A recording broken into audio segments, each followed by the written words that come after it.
Nós continuamos hoje nossa série no livro de Efésios. O título do nosso sermão de hoje é Uma Aliança, um Povo. O texto-chave se encontra em Efésios, no capítulo 2, versículo 14 ao versículo 18. Nós leremos a palavra do nosso Deus. Assim nos diz a palavra do nosso Deus.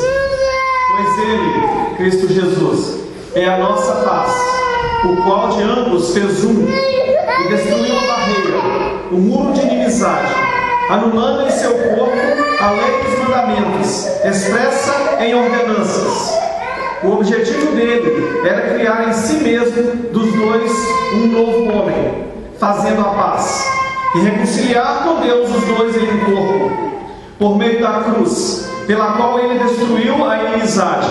Ele veio e anunciou paz a vocês que estavam longe e paz aos que estavam perto. Pois por meio dele, tanto nós como vocês temos acesso ao Pai por um só Espírito. Os céus desaparecerão como uma fumaça, a terra se gastará como uma roupa, e os seus habitantes morrerão como moscas. Mas a palavra do nosso Deus permanece para sempre. Amém.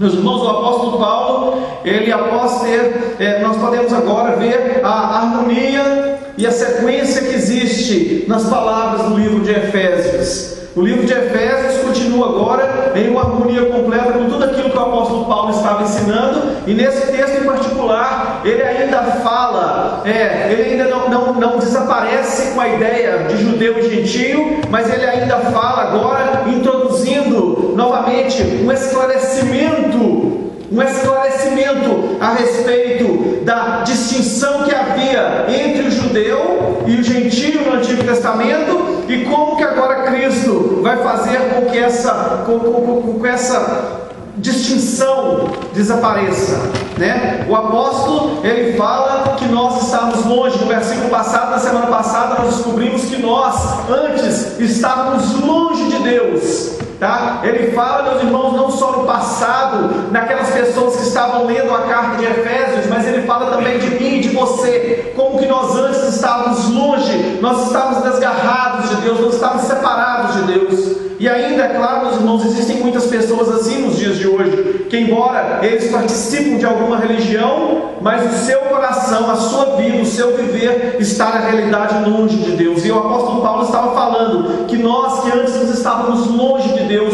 nós agora nos aproximamos dele pelo sangue do Senhor Jesus Cristo. Foi o final do versículo passado, né? Mas ainda, meus irmãos, resta a questão da aliança. O apóstolo Paulo até agora, ele estava falando a respeito do fato de que nós agora nos aproximamos de Deus, mas ele não entrou em detalhe a respeito da aliança, tá? A aliança que Deus havia feito com a nação de Israel. A aliança, meus irmãos, que é a única através da qual Deus se comunica com a raça humana. Deus não comunica com a raça humana, exceto através de um mediador, exceto através de uma aliança. Um indivíduo em qualquer parte do mundo, ou mesmo aqui, ele não pode falar assim: eu decido a adorar a Deus. Eu decidi que hoje eu vou adorar a Deus, e eu vou adorar a Deus da forma como eu achar melhor, e Deus vai aceitar a minha adoração.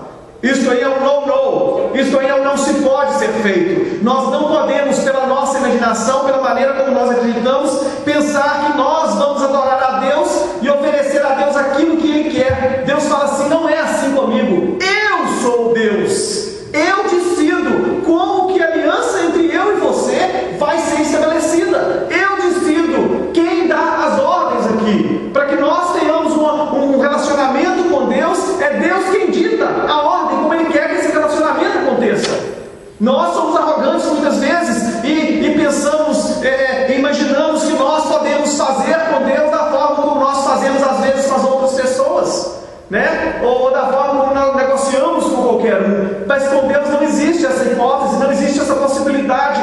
A única forma que nós temos de nos aproximar de Deus e de nós mantermos um relacionamento com Deus é através daquilo que nós chamamos de aliança. Aliança, meus irmãos, é uma palavra desconhecida em muitas das igrejas. Então eu quero falar para você que, se por acaso você ainda não está ainda completamente inteirado a respeito do que é aliança, não tem problema. À medida que eu for falando, vocês têm a oportunidade de me perguntar depois, mas vocês vão se inteirar a respeito disso, porque isso algo muito importante: a questão da aliança, porque a única forma em que Deus lida com a raça humana é através de aliança, e através de um relacionamento com Deus. Nós só podemos alcançá-los quando nós nos aproximamos dele da forma como ele estipula as regras da qual nós podemos nos aproximar dele, porque, como eu disse antes, ele diz: eu sou Deus, não há outro além de mim. E agora, meus irmãos, a primeira coisa que o apóstolo Paulo fala, ele diz que Jesus Cristo, ele é a nossa paz. Ele estava falando do Senhor Jesus Cristo, e ele fala assim: Jesus Cristo é a nossa paz. Ele é o único através do qual nós terminamos as nossas guerras. Hoje, na leitura do Advento, nós estamos vendo a respeito exatamente da guerra que chegou ao fim, através do menino que nasceu. E ele aqui nesse texto, ele diz que Jesus Cristo, ele é a nossa paz, do qual ambos fez um, e ele destruiu a barreira. E aqui o apóstolo Paulo chama essa barreira de a barreira da inimizade. Meus irmãos, no Antigo Testamento, por milênios, somente havia um grupo de pessoas que tinham aliança com Deus. Somente havia um pequeno grupo, né? Nós lemos a respeito do dilúvio no Antigo Testamento, quando na terra havia aproximadamente, pelo menos, quem sabe, se a gente for usar um cálculo bem razoável, mais de 1 milhão de pessoas. E somente 8 pessoas foram salvas daquela destruição completa que arrasou o mundo. E hoje nós temos a evidência nos recordes, não é verdade? No recorde dos dinossauros, das coisas que haviam na época, antes do dilúvio, né?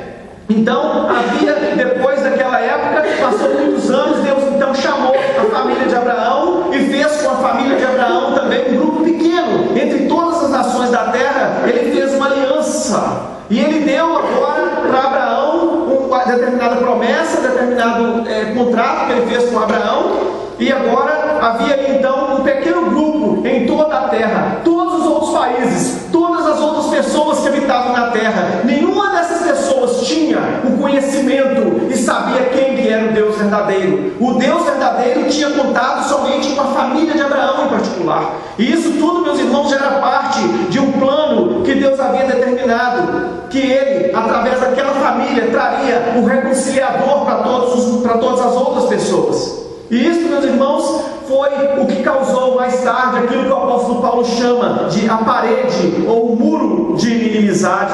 Esse muro de inimizade que havia sido construído entre a família de Deus, entre o grupo que conhecia Deus e todas as outras nações. Ela precisava ser quebrada, ela precisava ser tratada, ela precisava ser retirada, para que as outras nações, para que as outras pessoas pudessem também se aproximar e poder cultuar a Deus como nós fazemos hoje. O problema é que uma aliança, ela não pode simplesmente ser desfeita. Nós não podemos chegar para Deus e falar assim: Deus, eu vou adorar, eu vou fazer com o Senhor da forma como eu quero, acabou a aliança, vamos quebrar essa aliança, vamos jogar essa aliança fora. Não, você não pode simplesmente acabar com o efeito de um documento que você assinou na presença de um juiz, simplesmente porque você queimou ele no fogo. Não é assim. Uma vez que você assina um documento, existe esse documento gravado lá no oficial de justiça, e se você falar assim: eu vou jogar ele fora, eu vou queimar ele no fogo, a pessoa com quem você tem um contrato vai lá e pede uma cópia nova. Não tem como. O contrato, ele não pode simplesmente ser rasgado, nós não podemos ignorar este fato. E aqui nesse texto, o apóstolo Paulo fala assim: ele destruiu a barreira. O apóstolo Paulo ainda está guardando em mente judeu e gentio, a diferença entre esses dois grupos, e ele fala assim: ele, Cristo Jesus, ele destruiu a barreira. Mas que barreira? Que muro que é esse? Nós até agora não sabemos que muro, qual que é a barreira que existia entre o povo de Deus e o povo do mundo. Afinal de contas, ainda existe essa barreira. Afinal de contas, o mundo hoje ainda é separado entre os crentes, aqueles que confiam no Senhor Jesus Cristo, e aqueles que confiam em si mesmos, aqueles que não são crentes em Cristo. Ainda existe essa barreira. De qual é essa barreira que o apóstolo Paulo está falando? Qual é este muro que separa essas duas coisas? Aí, o que ele faz? Ele vai e ele nos explica do que ele está falando. Ele fala logo em seguida que essa parede, esse muro que separava esses dois grupos de pessoas, eram as leis e os mandamentos contidas em ordenanças. Agora começa o grande problema para nós: a lei de mandamentos contidas em ordenanças. Meus irmãos, a verdade é que todas as pessoas são religiosas. Todas as pessoas deste mundo são religiosas, até mesmo aqueles chamados de ateístas modernos, aqueles que hoje em dia dizem que eles não acreditam em Deus, eles também são religiosos, eles têm fé em alguma coisa, eles acreditam em alguma coisa, eles acreditam no governo, eles acreditam que o governo é a solução de todos os problemas. Alguns deles acreditam nos professores das faculdades, eles vão, sempre quando eles vão debater com alguém, eles sempre citam algum professor, né, o professor da Harvard aqui, algum professor da Harvard, ou meus irmãos, de uma forma ou de outra, até os ateístas, eles acreditam em alguma coisa. Todo ser humano é profundamente religioso. Eu tenho certeza que no nosso meio existem pessoas que antes acreditavam em alguma coisa. Eles não tinham conhecimento do Deus verdadeiro, mas eles tinham determinadas crenças. Eu não posso passar debaixo da ponte, da escada, perdão, debaixo da ponte você vai ser levado pelo rio. Eu não posso passar debaixo da escada. Se um gato preto cruzar na minha frente, eu tenho que virar. Eu não sei como é que funciona, mas eu acho que eles viram de costas pro gato e saem. E todas essas coisas, meus irmãos, todas essas mentes, não é verdade? Eu vou no centro espírita que eu vou consultar as pessoas que já morreram, para saber o que o meu futuro vai fazer. Se as pessoas que morreram se tivessem futuro, eles não tinham morrido, eles não estavam vivos até hoje. Mas, meus irmãos, é exatamente isso, a mentalidade das pessoas até o dia de hoje. O apóstolo Paulo, em Atos 17, quando ele chega na cidade de Efésios, a carta para a qual ele está escrevendo para esses irmãos, ele ficou admirado com a religiosidade das pessoas. Na cidade de Éfeso havia santos, havia deuses de toda espécie, havia deuses que não davam conta. O apóstolo Paulo passou na praça e ele viu um altar para um Deus aqui, altar para esse Deus ali, e ele falou assim: até um altar para um Deus desconhecido havia naquela cidade. Eu falei isso semana passada, tinha tantos deuses na mente do povo que eles pensaram assim: deve ter um Deus que ninguém sabe a respeito, deve existir um Deus que ninguém conhece, então vamos fazer um altar para ele aqui. É um altar para um Deus que ninguém conhece. Nisso, o apóstolo Paulo usou aquela oportunidade e falou assim: esse Deus que vocês estão falando que vocês não conhecem, esse é o Deus que eu sirvo. Esse Deus que vocês não conhecem é o Deus que eu sirvo. Vocês são ignorantes com relação a esse Deus, por isso vocês chamam esse Deus de Deus desconhecido, porque vocês são ignorantes a respeito dele.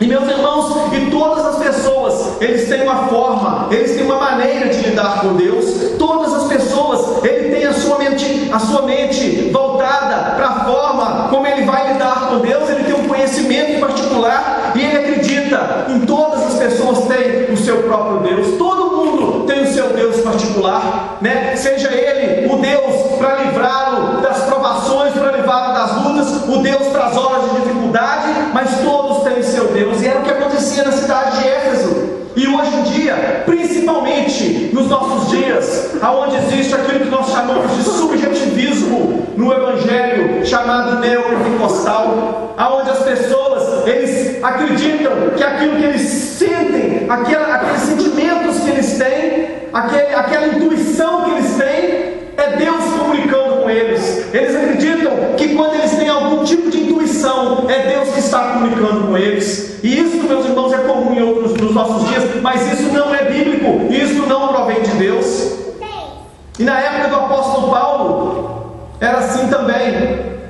E agora, meus irmãos, pelo menos por 2000 anos, desde que Abraão foi chamado, até o dia em que o apóstolo Paulo estava escrevendo esta carta, o judeu, ele era o único que tinha uma maneira correta de se relacionar com Deus.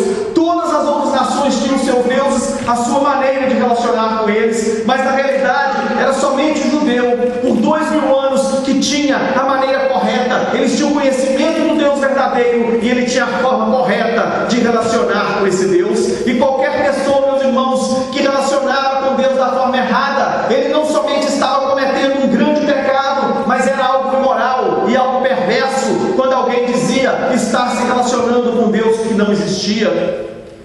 O judeu chegava para eles e falava assim: nós somos os únicos que conhecemos o Deus verdadeiro e temos a forma correta de adorar este Deus.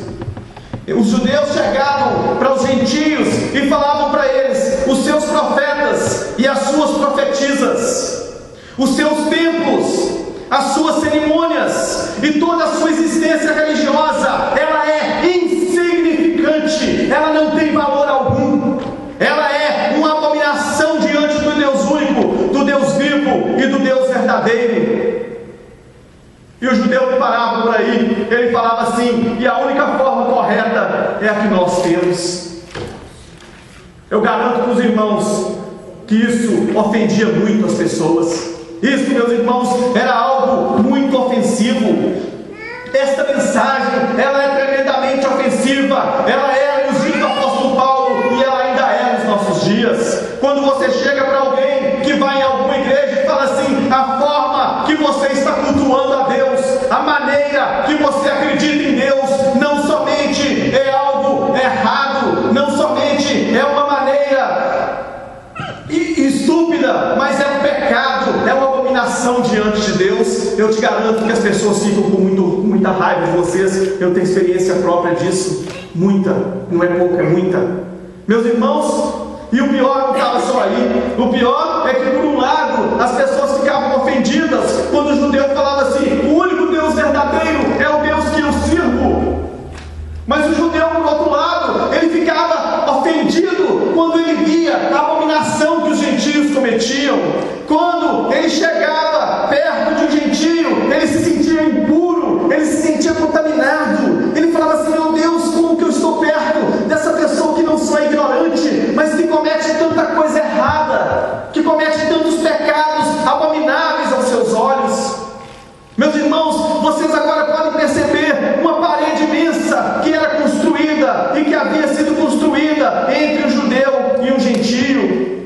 O problema, meus irmãos, não era a lei moral de Deus. Nós agora temos que entender: a lei moral de Deus, ela era conhecida pelos gentios. O apóstolo Paulo fala em Romanos capítulo 2, versículo 14, versículo 15, as seguintes palavras: de fato, quando os gentios que não têm lei praticam naturalmente o que ela ordena, tornam-se lei para si mesmos, embora não possuam a lei, pois mostram que as exigências da lei estão gravadas no seu coração.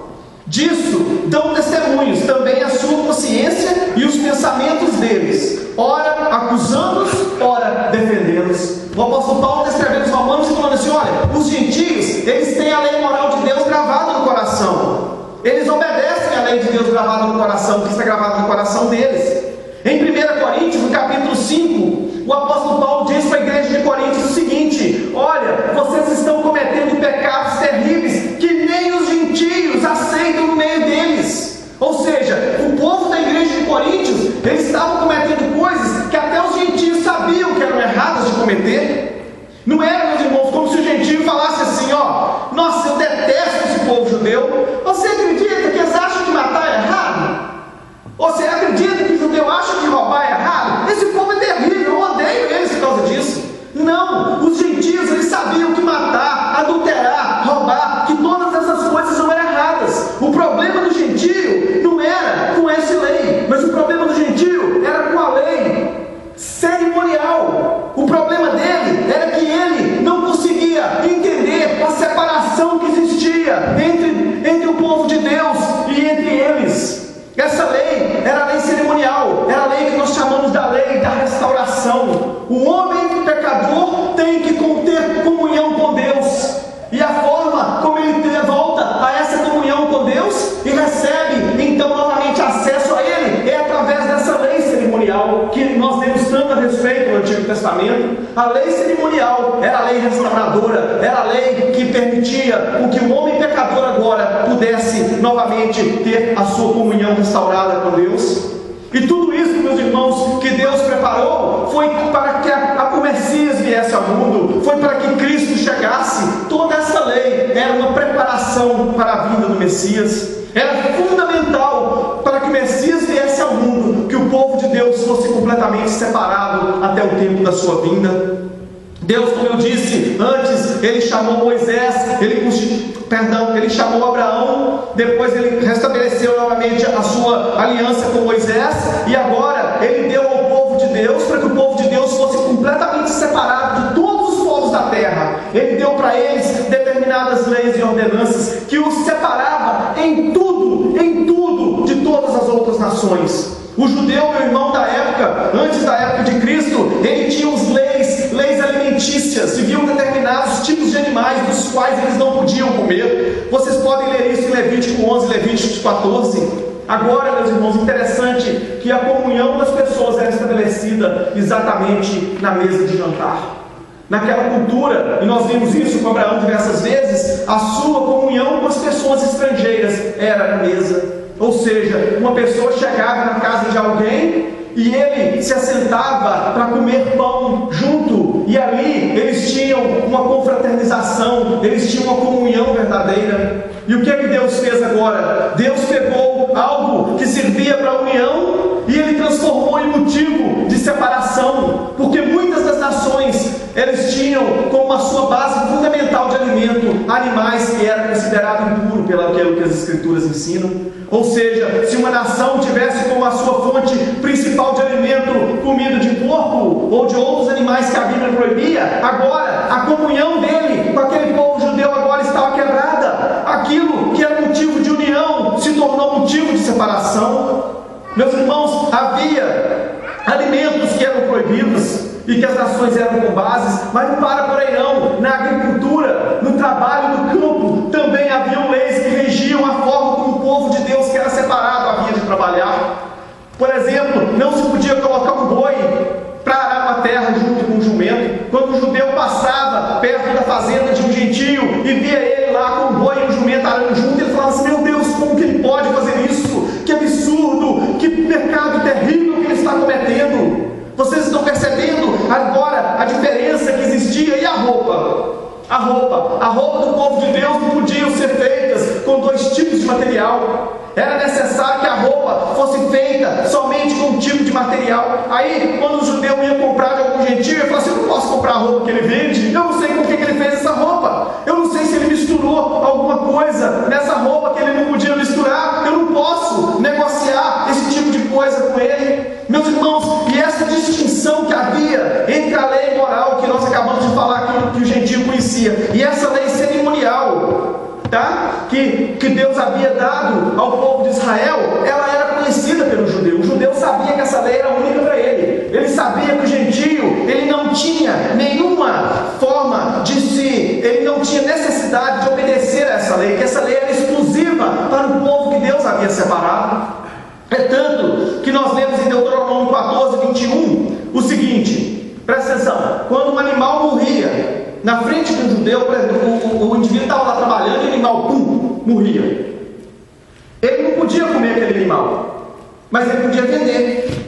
Ele podia dar o animal para o estrangeiro que estava no meio deles, ou ele podia vender aquele animal. Fala assim, olha, Deuteronômio 14, 21, não comam nada que encontrem morto. Vocês poderão dá-lo a um estrangeiro, residente de qualquer cidade de vocês, e ele poderá comê-lo. Ou vocês poderão vendê-lo aos estrangeiros, mas vocês são um povo sagrado ao Senhor, seu Deus. Vocês não podem comer essa carne, mas vocês podem vender. O judeu, às vezes, ele falava que não sabia, mas na mente, no fundo, ele sabia que havia uma distinção entre ele e o que não era judeu. E agora surge o apóstolo Paulo falando que essa parede foi quebrada, porque essas leis, essas regras a respeito de alimento, a respeito de arar, todas essas regras, elas eram regras cerimoniais que apontavam para a pessoa de Cristo. Existem igrejas hoje que proíbem você de comer carne disso, que proíbem você de fazer isso, fazer aquilo, mas eles não entendem que todas essas coisas do Antigo Testamento, elas estavam apontando para a pessoa de Cristo, e uma vez que Cristo veio, essas coisas perderam o seu significado. Já não existem mais marcas visíveis que separam um crente do outro. Já não existe mais raça. Deus já não escolhe mais pessoas baseadas na raça, filhos de quem que eles são. Deus já não escolhe pessoas que moram em determinada parte do mundo. Já não existe mais costumes pelos quais Deus agora estabelece a sua comunhão com as pessoas. Vocês não podem dizer assim: eu tenho comunhão com Deus porque o meu pai era crente, porque minha mãe era crente. Eu tenho comunhão com Deus porque eu cresci na igreja, ou porque eu tenho um amigo que é pastor, ou eu tenho um amigo que é crente. Já não existe mais essa possibilidade. Não é mais. Deus agora, Ele não se relaciona com as pessoas por causa de coisas que as pessoas fizeram. E é por isso, é porque Cristo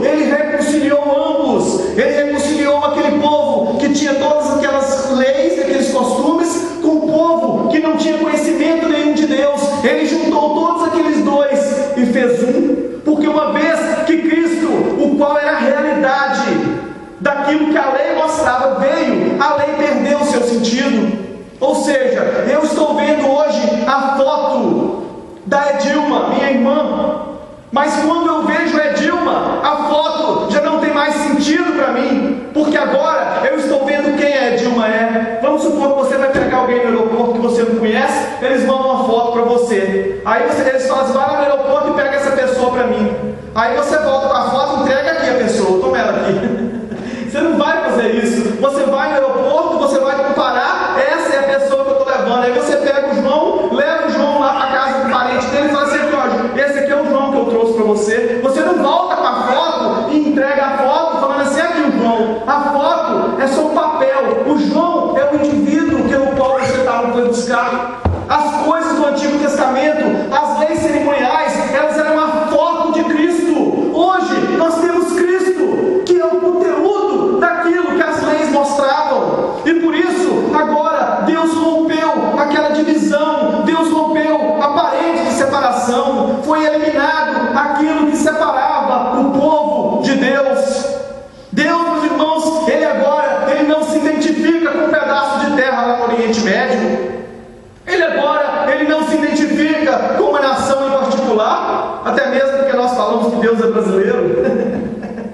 Mas Deus, meus amados, Ele não se identifica mais com uma nação em particular. A Bíblia diz que Deus, Ele se divorciou da nação de Israel para se casar com uma nova nação. Isso aí é o termo que a Bíblia usa. Isso aí é o texto que a Bíblia usa. A Bíblia fala exatamente dessa forma. Eu vou me divorciar de vocês para me casar com uma outra nação. Deus disse isso. E em Isaías ele se divorciou da nação de Israel para se tornar livre para poder casar. Você agora, e ele fala mais, na lei dele havia um estabelecimento que uma vez que uma mulher, que um homem se separa de uma mulher e casa com outra, ele não pode largar aquela e casar com a outra que ele largou de novo, não. Aí Deus estaria cometendo uma grande abominação que a Bíblia condena. Uma vez que Deus se casa com uma nova nação, que nós vamos saber quem é essa nação daqui a pouco, ele agora, meus amados, ele não pode mais largar essa nação que ele casou e tornar a casar com a nação de Israel. Deus se divorciou. Jesus, quando ele estava na terra, ele viu a fé de um soldado romano, e em Mateus 8, versículo 11, versículo 12, ele disse, eu lhes digo que muitos virão do Oriente e do Ocidente, e se sentarão na mesa com Abraão, Isaque e Jacó no reino dos céus, mas os súditos do reino serão lançados para fora nas trevas, aonde haverá choro e ranger de dentes. Jesus Cristo estava falando isso com os fariseus nos seus dias, com o povo de Israel. Ele disse que pessoas viriam do Ocidente e do Oriente e se assentariam na mesa dos céus com Abraão, com Jacó e com Isaque, mas os povos, aqueles que eram chamados povo de Deus, seriam lançados no inferno, aonde haveria choro e ranger de dentes. A Bíblia é clara com relação a isso. E novamente, em Mateus 21, 43, ele diz, portanto, eu lhes digo que o reino dos céus, o reino de Deus será tirado de vocês e será dado ao povo que ele deu o fruto do reino. Não tem texto mais claro do que este. Portanto, eu lhes digo que o reino de Deus será tirado de vocês e vos será dado a um povo que produzirá os seus frutos. Mas quem é este povo? Pedro fala em 1 Pedro 2,9, ele fala a respeito de mim e a respeito de você. Em 1 Pedro 2,9, nós vemos as seguintes palavras: vocês, porém, são geração eleita, sacerdócio real, nação santa, povo exclusivo de Deus, para anunciar as grandezas daquele que os chamou das trevas para a sua maravilhosa luz. Meus amados, Deus se divorciou da nação de Israel para casar comigo e com você. Deus se divorciou da nação de Israel para fazer possível o nosso acesso a Deus e a nossa comunhão com Deus, para que nós pudéssemos nos achegar até Ele. Em Atos 15, versículo 12 até o versículo 16, Tiago, um dos discípulos do Senhor Jesus Cristo, quando aconteceu aquele grande concílio em Jerusalém, para as pessoas entenderem a necessidade da igreja organizada, a igreja se reuniu em Jerusalém, porque o apóstolo Paulo e Barnabé haviam pregado o evangelho, tinha muitos gentios que estavam agora entrando para o reino de Deus, estavam entrando para dentro da igreja, e naquela reunião, Tiago vira e ele diz que aquela coisa que estava acontecendo, dos gentios estarem entrando para dentro do reino de Deus, era um cumprimento de uma profecia do do Antigo Testamento, que diz que a reconstrução do templo de Davi está se cumprindo com a entrada dos gentios no nosso meio. E eles receberam os gentios de braços abertos. Ele diz: a vinda dos gentios para o reino de Deus, para o seio da igreja, é agora o cumprimento das profecias do Antigo Testamento. Em Gálatas 3, versículo 29, o apóstolo Paulo, novamente esclarecendo, diz: e vocês são de Cristo, são descendência de Abraão e herdeiros segundo a promessa. Meus amados, eu e você somos o Israel de Deus. Eu e você somos a nação santa. Nós somos o povo escolhido de Deus. Nós somos o verdadeiro Israel. Já não existe mais uma nação no Oriente Médio que pode ter algum ou qualquer relacionamento que seja com Deus, ou qualquer esperança de relacionamento com Deus, exceto pela mediação de Cristo Jesus, exceto se eles se converterem ao Evangelho hoje, como eu e você estamos convertendo. Não existe um futuro para a nação de Israel. Existem para pessoas da nação de Israel que se converterem ao Senhor Jesus Cristo, mas não para a nação como um todo. O sacrifício levítico, que foi toda a base da nação de Israel do Antigo Testamento, ele foi agora substituído, ele foi tirado. Ele agora não é somente algo herético, mas ele é uma abominação diante de Deus. O novo sacerdócio é da linhagem de Judá. O novo sacerdote veio da tribo de Judá e ele é o Senhor Jesus Cristo. Qualquer cerimônia, qualquer ritual, qualquer lei alimentícia que alguém tentar seguir e obedecer para ter comunhão com Deus é um pecado e é abominável diante de Deus. Se você acredita que existe algum sacrifício, alguma coisa, algum óleo que você pode colocar na sua cabeça, alguma coisa dessas práticas do Antigo Testamento que vai tornar você mais próximo de Deus, é uma mentira do diabo e um engano. É uma mentira de Satanás que está tentando enganar você, porque não existe mais nenhuma dessas coisas fazem efeito. Ainda por um período de tempo no Novo Testamento, quando ainda estava acontecendo a transição, algumas dessas práticas do Antigo Testamento ainda foram aplicadas nos dias dos apóstolos. Mas essas coisas, como nós lemos no livro de Hebreus, elas foram passadas, elas foram jogadas de lado. Ainda existe, meus irmãos, uma marca da aliança. A aliança com Deus ainda produz efeito, ela ainda é real e ainda existe uma marca. A marca da aliança no Antigo Testamento, que foi usada por milhares de anos desde Abraão, era aquilo que nós chamamos de circuncisão. E em Colossenses 2, versículo 11 e 12, o apóstolo Paulo liga a circuncisão com o batismo. Ele diz as seguintes palavras: nele também vocês foram circuncidados, não com a circuncisão feita por mãos humanas, mas com a circuncisão feita por Cristo mesmo, que é o despojar do corpo da carne. E isto aconteceu quando vocês foram sepultados com ele no batismo, e com ele foram ressuscitados mediante a fé no poder de Deus, que ressuscitou Cristo de dentre os mortos. Ou seja, o apóstolo Paulo agora une as duas coisas. Ele fala tanto a circuncisão do Antigo Testamento, que representava o despojar da carne, o abandono das coisas da carne, quanto o batismo no Novo Testamento, que representa a lavagem do despojar da sujeira da carne. Todos eles são a mesma coisa, e um apontava para Cristo e o outro é recebido através de Cristo, em Jesus Cristo. E agora, quando essas duas coisas representam a mesma e uma é tirada, a circuncisão, a outra continua. Eu vou dar um exemplo para vocês. Quando as pessoas querem tomar um apartamento do outro, alguém quer passar um apartamento, ele fala assim: se eu tiver que ir lá, eu vou ter que fazer um novo contrato. Então eu vou pôr o seu nome no contrato e nós vamos ficar os dois no contrato. Depois eu tiro o meu nome e você só fica como sendo dono do apartamento. E aqui a gente faz assim, a gente recomenda as pessoas a fazerem dessa forma quando alguém quer passar um apartamento. O apóstolo Paulo agora mostra que a circuncisão do Antigo Testamento foi unida e tem o mesmo valor do batismo do Novo Testamento, e agora a circuncisão é tirada e fica somente o batismo do Novo Testamento. Novamente, não o batismo com água para lavagem da impureza do corpo, mas o batismo que acontece no seu coração quando você tem fé no Senhor Jesus Cristo, que é o que nós chamamos de batismo no Espírito. É o batismo da sua lavagem interior, da purificação interior. Apóstolo Pedro, na primeira carta, no capítulo 3, versículo 21, ele disse: e isto é representado pelo batismo que agora também salva vocês, não a remoção da sujeira do corpo, mas o compromisso de uma boa consciência diante de Deus, por meio da ressurreição de Jesus Cristo, que nós chamamos de batismo espiritual. Vocês estão percebendo? Não é o batismo com água que salva ninguém, não é o batismo que é julgado sobre a cabeça de vocês, e nem aquele que alguém enfia alguém dentro da água, mas é a lavagem espiritual realizada pelo próprio Senhor Jesus Cristo, através do Espírito Santo em nossos corações. Meus irmãos, tanto os judeus quanto os gentios que acreditavam no Senhor Jesus Cristo, eles eram batizados. Eles eram batizados como indivíduos e como famílias.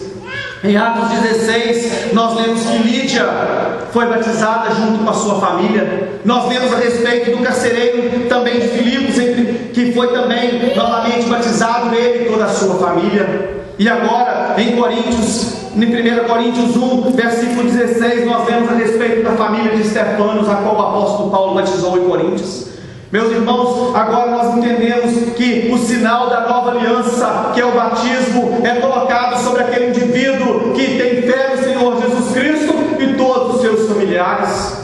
Isto é o costume do Antigo Testamento, é o costume do Novo Testamento. No Antigo Testamento, quando a família se convertia, todos os homens eram circuncidados. No Novo Testamento, toda a família é batizada. Não houve um desaparecimento da aliança. O que aconteceu foi uma transição de uma aliança que era limitada a um grupo de pessoas pequeno no Oriente Médio, para uma aliança que agora tem um alcance em todo o mundo e em todo o universo.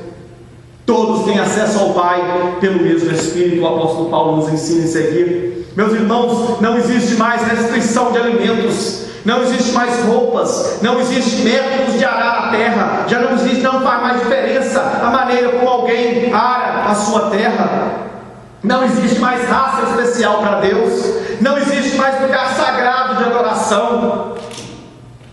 Todos os povos da terra que creem no Senhor Jesus Cristo são povo especial de Deus. De todos os países do mundo, todos os lugares são de Deus. O Senhor Deus diz: o mundo me pertence, o mundo e a sua plenitude, o universo pertence a Deus. E agora, por hereditariedade, pertence ao Senhor Jesus Cristo. Já não existe mais judeu, porque Deus não faz acepção de pessoas. Quando alguém crê no Senhor Jesus Cristo, no momento em que ele crê no Senhor Jesus Cristo, ele se torna crente como todos os demais. No momento em que alguém entra naquela porta e crê no Senhor Jesus Cristo, ele é um crente em Cristo, salvo pela graça de Deus, assim como eu sou há mais de 20 anos na presença do Senhor. Meus amados, na casa e no reino de Deus não existe ninguém melhor do que ninguém, não existe ninguém que tem mais dons do que ninguém, não existe ninguém que é mais importante para Deus do que ninguém. O filho mais novo no reino do céu tem o mesmo valor que aquele que nasceu, cresceu, está com 80 anos à beira da sua morte.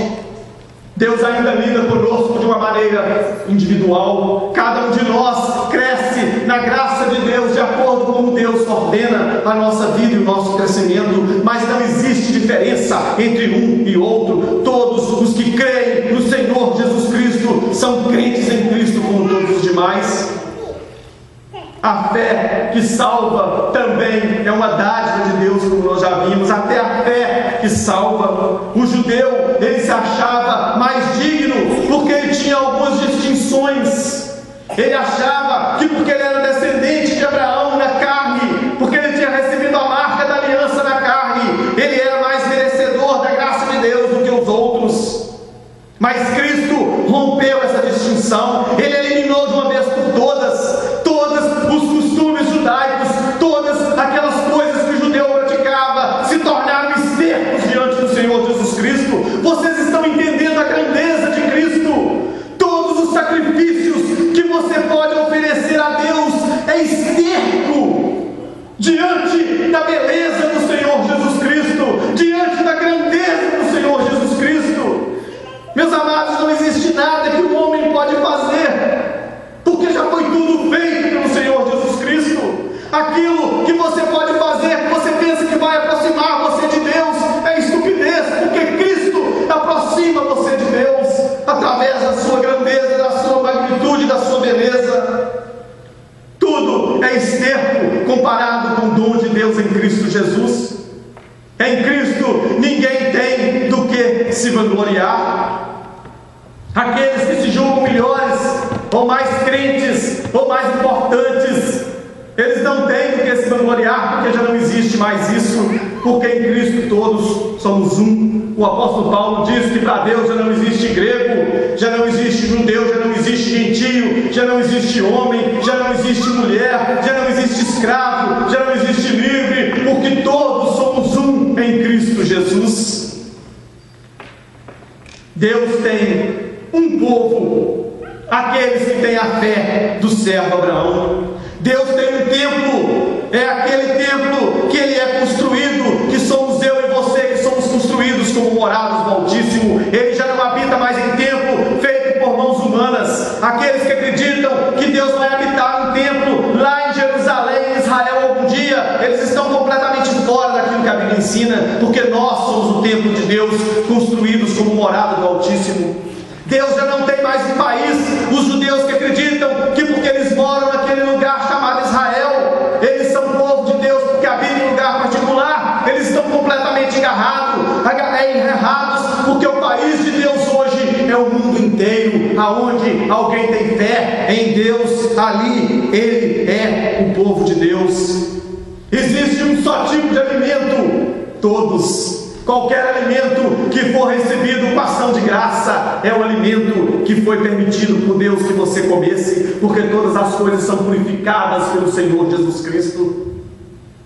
Acreditar que Deus tem relacionamento especial com alguém por causa de raça, por causa de sinal especial, como é o caso dos judeus modernos, é blasfêmias e é novamente levantar a parede de separação. Se eu, minha irmã Vanessa, acreditar que eu tenho um relacionamento especial com Deus porque eu sou pastor, e você menos porque você não é pastora, quer dizer, não tem pastora na Bíblia, mas você sabe o que eu estou falando, meu amado, eu estou novamente levantando a parede de separação. Eu estou dizendo que Deus tem preferência, que Deus faz acepção de pessoas, que Deus tem preferência por alguém. Eu estou levantando novamente a parede que foi derrubada pelo Senhor Jesus Cristo, de acordo com os apóstolos. No momento em que você acredita que você tem conexão com Deus por algo que você realiza, você caiu na armadilha do diabo. No momento que você acredita que alguém tem mais fé do que você, porque ele faz mais jejum, porque ele faz mais sacrifício, porque ele faz mais oferta, porque ele dá mais dinheiro, porque ele canta melhor, porque ele faz isso, porque ele faz aquilo. A partir do momento que você acredita nessas coisas, você caiu na armadilha do diabo e não está em harmonia com aquilo que a Bíblia ensina em Efésios 2 e outros textos bíblicos. Se você estiver acreditando nessa mentira, você está dando ouvido a pessoas que detestam o Senhor Jesus Cristo. E aí você tem a escolha: você vai ficar com aquilo que Cristo falou e com aquilo que os apóstolos falaram, ou você vai acreditar nos judeus que detestam o Senhor Jesus Cristo até o dia de hoje. Você tem essa opção de escolha: ou você acredita em Cristo e nos apóstolos, ou você acredita nos judeus que acreditam que porque eles são descendentes de Abraão na carne, ele tem alguns benefícios especiais diante de Deus. Meus amados, Cristo derrubou a parede que separava, e dos dois ele fez um. Cristo veio, no final do versículo, no final do texto ele diz: Cristo veio e pregou o Evangelho, este Evangelho maravilhoso de salvação e redenção através do seu sangue, aqueles que estavam perto, os judeus, e aqueles que estavam longe, nós os gentios. E em 1 Coríntios 1, versículo 21, o apóstolo Paulo, dizendo como Deus fez isso, ele diz: visto que na sabedoria de Deus o mundo não o conheceu por meio da sabedoria humana, agradou a Deus salvar aqueles que creem por meio da loucura da E em Romanos 10, versículo 15, nós lemos: como pregarão se não foram enviados?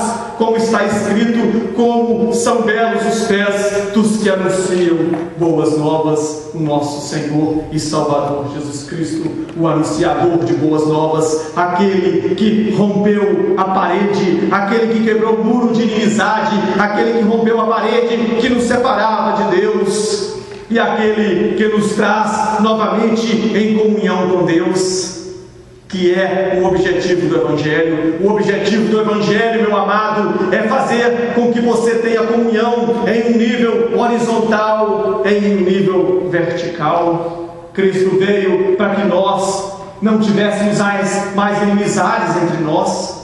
Ele veio para que nós fôssemos unidos em Cristo, para que nós tivéssemos amor, mas amor verdadeiro, amor sincero,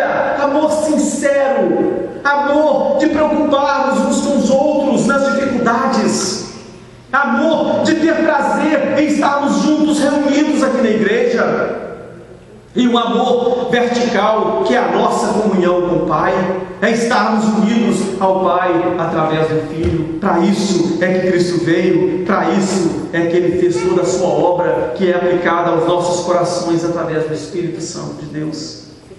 Uma aliança, um povo. Oremos ao Senhor.